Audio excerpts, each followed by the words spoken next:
नमस्कार दोस्तों, स्वागत है आप सभी के हिंदी स्टडी में और आशा करती हूँ आप सभी स्वस्थ होंगे और अच्छे से तैयारी कर रहे होंगे।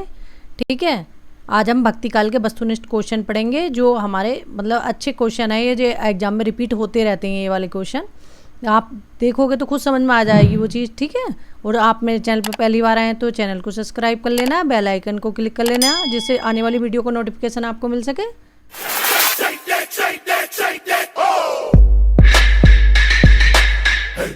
स्टार्ट करते हैं। पहला क्वेश्चन है हमारा, भक्ति आंदोलन को ईसाईयत की देन किसने कहा है? जो भक्ति आंदोलन है, भक्ति काल से संबंधित एक दो क्वेश्चन जो हमारे एग्जाम में पूछे जाते हैं, जैसे कि भक्ति काल को कितनी धाराओं में बांटा गया है। तो भक्ति काल की दो धाराएं हैं, सगुण और निर्गुण। तो भक्ति काल और जो शाखाएं हैं वो कितनी हैं? 4 हैं। जैसे संत, सूफी और कृष्ण और राम काव्य धारा, इस तरह से 4 अपनी ये धाराएं हैं और 2 शाखाएं हैं एग्जाम में, क्योंकि पूछे जाते हैं। और भक्ति काल की समय सीमा पूछी जाती है, जैसे 1375 से 1700 विक्रम संवत, ये है रामचंद्र शुक्ल जी के अनुसार। ठीक है, क्योंकि ये क्वेश्चन एग्जाम में बने हैं जो मैंने आपको बताए हैं। अब देख लेते हैं अपना क्वेश्चन। भक्ति आंदोलन को ईसाईयत की देन किसने कहा है? तो भक्ति आंदोलन को ईसाईयत की देन कहा है वो है ग्रेयर्सन ने।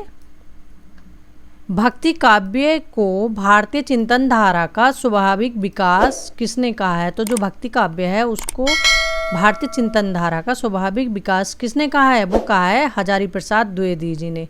क्योंकि रामचंद्र शुक्ल ने कहा था कि भक्ति काल का उदय हुआ है कि जनता की चित्तवृत्ति एक मनोबल टूट चुका था उस टाइम।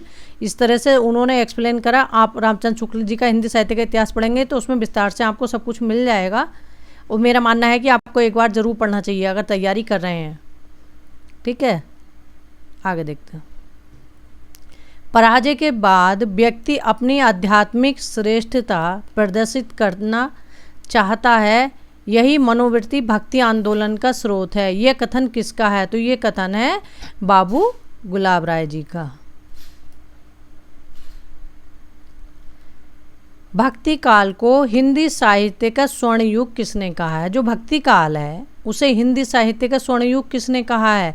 अब इसमें दे रखा है डॉक्टर श्याम सुंदर दास। ठीक है, और श्याम सुंदर दास अगर नहीं होंगे तो, क्योंकि अभी तक तो ऐसे आया नहीं, तो हिंदी साहित्य को जो भक्ति काल है इसे हिंदी साहित्य का स्वर्ण युग किसने कहा है? ग्रेयर्सन ने कहा है। एग्जाम में अभी तक ये पूछा गया है। ठीक है, अगर ग्रेयर्सन ना हो ना, श्याम सुंदर हो, तो आप टिक लगा सकते हैं इस पर। हिंदी साहित्य के इतिहास के नामकरण की दृष्टि से कौन सा काल सबसे कम विवादास्पद रहा है?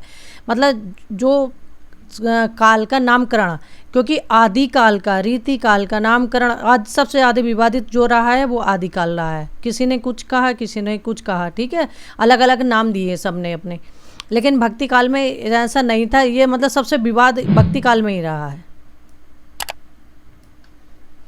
आदिकाल के नामकरण देख लेना किसने क्या क्या कहा है, ऐसे रीतिकाल के नामकरण देख लेना, क्योंकि रीतिकाल के और आदिकाल के एग्जाम में पूछे आते हैं। भक्ति को धर्म का रसात्मक रूप किसने माना है? तो भक्ति को जो धर्म का रसात्मक रूप है वो किसने माना है? वो माना है रामचंद्र शुक्ल जी ने। आगे देखते हैं। भक्ति काल को हिंदी साहित्य का स्वर्ण युग कहा जा सकता है। तो जो भक्ति काल है इसे हिंदी साहित्य का स्वर्ण युग कहा जा सकता है। क्यों? क्योंकि इस काल में रचनाएं अत्यंत लोकप्रिय एवं उत्कृष्ट। आगे देखते हैं क्वेश्चन 8। भक्ति आंदोलन को इस्लामी आक्रमण से पराजित हिंदू जनता की असहाय एवं निराश मन स्थिति से किसने जोड़ा? तो जो भक्ति आंदोलन है, तो मैं अभी आपको बता रही थी कि रामचंद्र शुक्ल ने कहा है कि इस्लामी आक्रमण की देर है, और लेकिन जो इनकी काट हमेशा करी है हजारी प्रसाद द्विवेदी ने। उन्होंने कहा है कि नहीं, अगर इस्लामी आक्रमण नहीं हुआ होता तब भी ये 12 आना ऐसे ही होता। ठीक है, तो ये कथन किसका है? ये है रामचंद्र शुक्ल जी का। भक्ति द्रवण उपजी लाए रामानंद, ये किसने कहा है? तो ये भक्ति द्रवण उपजी लाए रामानंद, ये कहीं कबीर दे रखा है, लेकिन इसका जो सही जो सही कहा है, ये कथन कहा है वो है सत्येंद्र के द्वारा। ठीक है, ऑप्शन में अगर सत्येंद्र हो, कबीर हो, अगर जो हो इन दोनों में से आप टिक लगा सकते हैं। ठीक है, रामानुचार्य के गुरु थे, तो रामानुचार्य के गुरु कौन थे? वो थे कांचीपूर्ण। किसने भक्तिपरक गीतों का संकलन अभंग के नाम से जाना जाता है? तो किसके भक्ति के गीतों का, जो भक्तिपरक गीत हैं उनका संकलन अभंग के नाम से जाना जाता है? वो है नामदेव। ठीक है, नामदेव ऐसे थे जो निर्गुण और सगुण दोनों धाराओं में पाए जाते हैं, मतलब दोनों में थे, क्योंकि वो पहले सगुण थे फिर निर्गुण हुए थे बाद में। आगे देखते हैं। और कहाँ के थे नामदेव? ये महाराष्ट्र के थे। ठीक है, ये क्वेश्चन में क्योंकि एग्जाम में पूछा चुका है कि नामदेव कहाँ के थे? महाराष्ट्र के। हिंदी भक्ति काव्य का शुभारंभ किसकी रचनाओं से माना जाता है? जो हिंदी भक्ति काव्य है उसका शुभारंभ किसकी रचनाओं से माना जाता है? तो वो माना जाता है नामदेव की। किसकी? नामदेव की रचनाओं से। दिव्य प्रबंधम, जो दिव्य प्रबंधनम है वो काव्य संकलन, ये मतलब किससे संबंधित है? तो ये किससे संबंधित है? ये है अलवार भक्तों से। और इसमें 4000 जो इनके वे हैं पद उसमें संकलित हैं दिव्य प्रबंधनम में। ठीक है, अलवार कहाँ से आए थे? दक्षिण से आए थे। और अलवारों की संख्या कितनी थी? 12 थी। और नए नारों की संख्या कितनी थी? 63। क्योंकि ये क्वेश्चन पूछे आ चुके हैं जो मैं आपको बता रही हूँ। अलवारों का शाब्दिक अर्थ है, तो अलवारों का शाब्दिक अर्थ क्या है? जो अलवार है इसका शाब्दिक अर्थ क्या है अलवार का? तो अलवार का जो शाब्दिक अर्थ है वो है मग्न होना। निर्गुण एवं सगुण दोनों प्रकार की भक्ति का मुख्य लक्षण है। जो निर्गुण एवं सगुण भक्ति है इसका मुख्य लक्षण क्या है? इसका है भगवत विषयक रति एवं अनन्यता। आगे देखते हैं। नम अलवार के गीतों का सबसे पहले संपादन किसने किया? जो नम अलवार थे उनके गीतों का सबसे पहले संपादन किसने किया? वो किया था नाथ मुनि ने। अलवार गायकों की संख्या कितनी थी? 12 थी। ये एग्जाम में बहुत बार रिपीट हो चुका है। ठीक है, नैनार कितने थे? 63, वो आपको मैं बता चुकी हूँ 63। ठीक है, नैनार सैफ कहलाए और बैसड़व अलवार। अलवार महिला संत का नाम है। अलवारों में एक महिला संत थी, उनका नाम क्या है? वो है अंडाल, और इन्हें गोदा भी कहते हैं। और दक्षिण की मीरा किसे कहा जाता है? वो भी अंडाल को ही कहा जाता है। ठीक है, आगे रामानुचार्य ने किसकी उपासना पर जोर दिया है? जो रामानुचार्य हैं इन्होंने किसकी उपासना पर बल दिया है? इन्होंने विष्णु की उपासना पर बल दिया है। अवधूत किसे कहते हैं? तो अवधूत किसे कहते हैं? देखो ध्यान से पढ़ना, अवधूत यहाँ शब्द है कि किसे कहते हैं, तो ये कहते हैं रामानंद के बैरागियों को। और अवधूत मत या अवधूत संप्रदाय आ जाए तो वो नाथ संप्रदाय से संबंधित है। ठीक है, रामानंद ने नारायण और लक्ष्मी के स्थान पर किसकी उपासना पर जोर दिया है? रामानंद ने जो नारायण और लक्ष्मी के स्थान पर किस पर जोर दिया है? राम और सीता की उपासना पर। हठयोग साधना के प्रवर्तक तथा आदि गुरु माने जाते हैं। तो हठयोग साधना के जो प्रवर्तक हैं उसके आदि गुरु कौन माने जाते हैं? गोरखनाथ, हाकार सूर्य, ठाकार चंद्रमा। ठीक है, संत मत का महत्व इसीलिए है क्योंकि वे मानते थे, क्या मानते थे? कि ईश्वर को मिलाने वाला गुरु है। को ईश्वर से जो मिलाएगा वो कौन है? गुरु। गुरु के द्वारा ही हम ईश्वर से मिल सकते हैं। नीमा किस कवि की माता का नाम था? तो नीमा किस कवि की माता का नाम था? वो था कबीरदास की माता का नाम नीमा था। और पिता का नाम क्या था? नीरू या अली, जो भी आ जाए। और कबीरदास की मृत्यु कहाँ हुई थी? मगहर में। और ये किसके समकालीन थे? सिकंदर लोदी के समकालीन थे। उत्तर भारत में वैष्णव भक्ति के संस्थापक हैं। तो उत्तर भारत जो है इसमें वैष्णव भक्ति के संस्थापक हैं, वो कौन है? रामानुज हैं। निर्गुण भक्ति का आदि स्रोत है। तो निर्गुण भक्ति का आदि स्रोत क्या है? वो क्या है? श्वेता स्वर उपनिषद। आगे देखते हैं। स्मार्त संप्रदाय के संस्थापक हैं। तो स्मार्त संप्रदाय जो है इसके संस्थापक कौन है? वो हैं शंकराचार्य। संप्रदाय देख लेना ये सारे, क्योंकि इनसे एक दो क्वेश्चन अवश्य आते हैं एग्जाम में, ठीक है? कौन सा संप्रदाय किससे संबंधित है। ये है। आगे सूची फर्स्ट को सूची सेकंड से सुमेलित करना है। तो है शास्ता पूजक संप्रदाय। तो ये किससे संबंधित है? केरल से। सहजिया संप्रदाय बंगाल से संबंधित है। और पंचसखा संप्रदाय ओडिशा से। वारकरी संप्रदाय महाराष्ट्र से। तो इसका ऑप्शन सही होगा हमारा सी। आगे देखते हैं। निर्गुण काव्य धारा को ज्ञानाश्रयी और प्रेमाश्रयी, जो निर्गुण काव्य धारा है उसे कितने भागों में बांटा गया है? मैं उसकी कितनी धाराएं हैं? ज्ञानाश्रयी और प्रेमाश्रयी। तो ज्ञानाश्रयी क्या हो गई? संत काव्य धारा। प्रेमाश्रयी सूफी काव्य धारा। तो दो भागों में विभाजित किया करने वाले विद्वान है, तो वो कौन है? रामचंद्र शुक्ल। रामचंद्र शुक्ल ने संत काव्य को क्या कहा है? ज्ञानाश्रयी। और सूफी काव्य को क्या कहा है? प्रेमाश्रयी। ये क्वेश्चन एग्जाम में पूछा जा चुका है। साधना के क्षेत्र में जो ब्रह्मा है, साहित्य के क्षेत्र में वही रहस्यवाद है। तो साधना के क्षेत्र में जो ब्रह्मा है, साहित्य के क्षेत्र में वही रहस्यवाद है। ये कथन किसका है? तो ये कथन है आचार्य रामचंद्र शुक्ल जी का।